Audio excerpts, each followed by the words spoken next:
Terima kasih Tan Sri Yang Di-Pertua, dan terima kasih juga kepada Yang Berhormat Kota Kinabalu yang menanyakan soalan.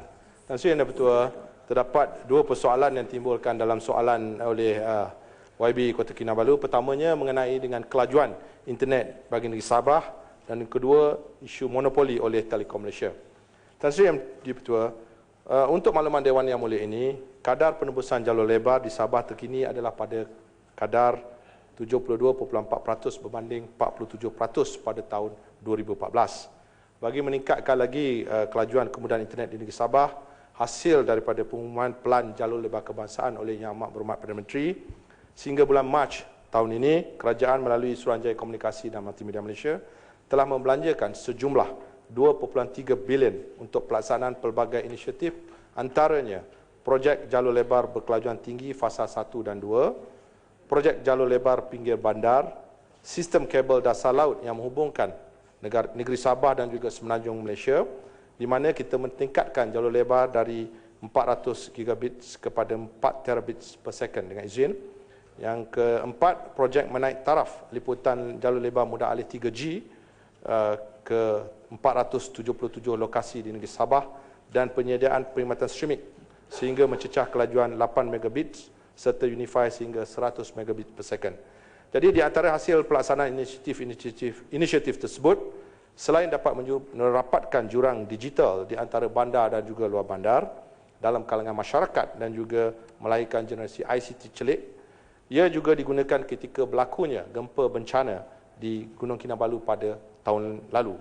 Kemudahan yang telah dibina seperti Pusat Internet Satu Malaysia telah digunakan 24 jam sehari sebagai pusat media dan pusat penyelamat kerana kemudahan internet yang terus beroperasi membolehkan laporan dihantar terus kepada agensi penyelamat seperti Jabatan Bomba, JPAM, hospital dan lain-lain dengan segera. Menara telekomunikasi yang berada di sekitar kawasan bencana juga telah digunakan oleh pengamal radio amatur untuk sistem radio mereka ketika sesi menyelamat. Untuk persoalan kedua, Tan Sri Yang Di-Pertua, dalam usaha untuk meningkatkan persaingan, pihak kementerian telah mengambil tindakan mengawal selia perkhidmatan internet di peringkat pemborong wholesale supaya syarikat telekomunikasi yang lain turut boleh menggunakan rangkaian high speed broadband dengan izin. Telekom Malaysia Berhad, iaitu projek usaha sama dan swasta, awam dan swasta, iaitu public private partnership dengan izin dalam aspek penawaran perkhidmatan jalur lebar berkeluaran tinggi berasaskan gentian optik. Dalam pada itu, melalui dasar liberalisasi sektor perkhidmatan komunikasi, semua syarikat telekomunikasi yang memiliki lesen penyedia perkhidmatan rangkaian dengan izin network service provider boleh menyediakan perkhidmatan internet berkeluaran tinggi. Oleh itu, tidak timbul hanya Telekom Malaysia sahaja yang memonopoli perkhidmatan high speed broadband tersebut. Terima kasih. Terima kasih Tan Sri Speaker. Terima kasih Menteri. Soalan tambahan saya, apakah langkah-langkah kerajaan untuk mengkawal atau turunkan kos internet yang tinggi? Kedua, berapa peruntukan dan status untuk sediakan Wi-Fi percuma di Kota Kinabalu? Adakah? Terima kasih. Terima kasih Yang Berhormat Kota Kinabalu.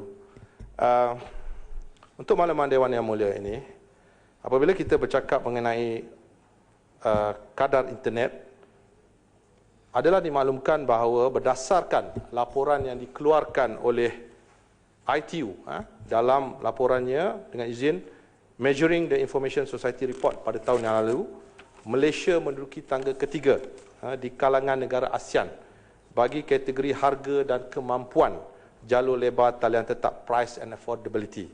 Jadi kalau kita lihat perbandingan antara Malaysia dan negara-negara lain di ASEAN, terutamanya dari segi kos penyediaan infrastruktur adalah berbeza.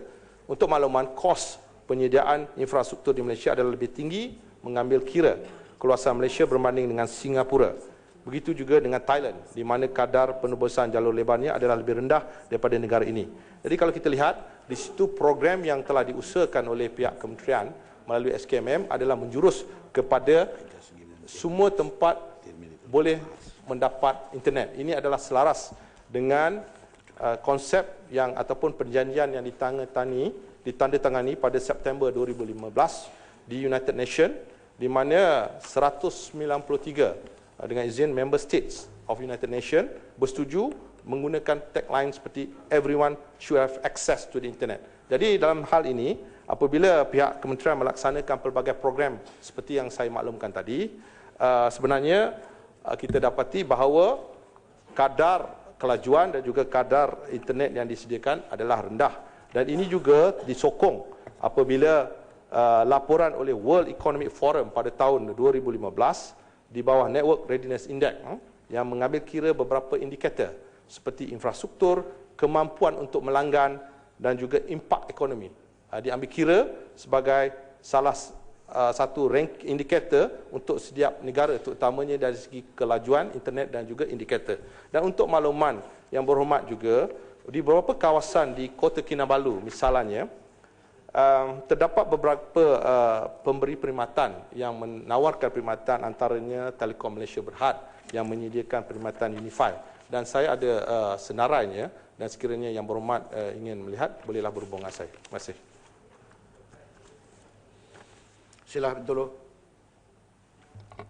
Terima kasih Tan Sri Matua. Terima kasih Yang Berhormat Timbalan Menteri. Yang Berhormat Timbalan Menteri, saya ucap terima kasih lagi sekali. Dulu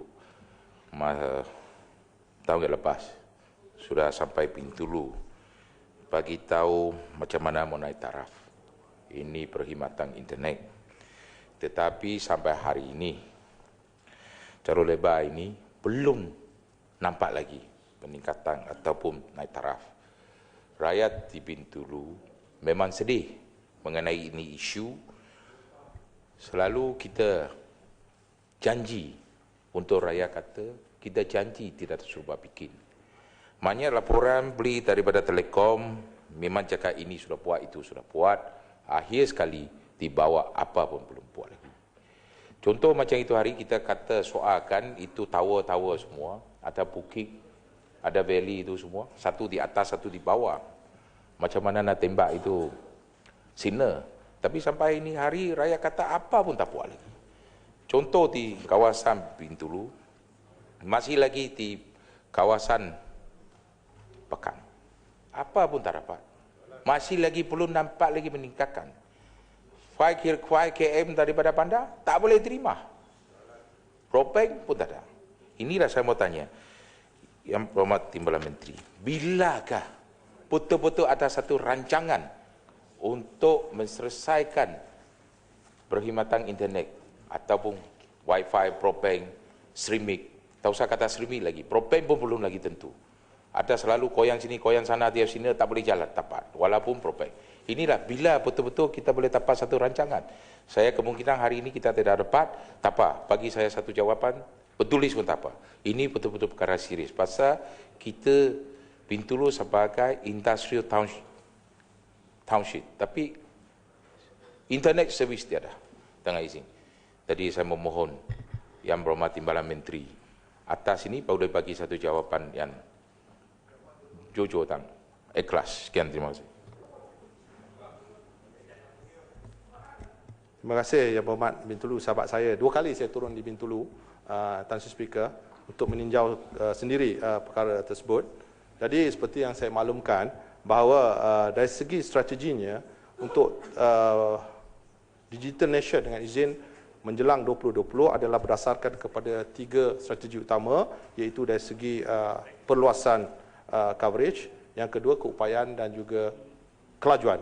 Dan dalam hal ini, seperti yang telah diumumkan, untuk kawasan bandar yang juga meliputi kawasan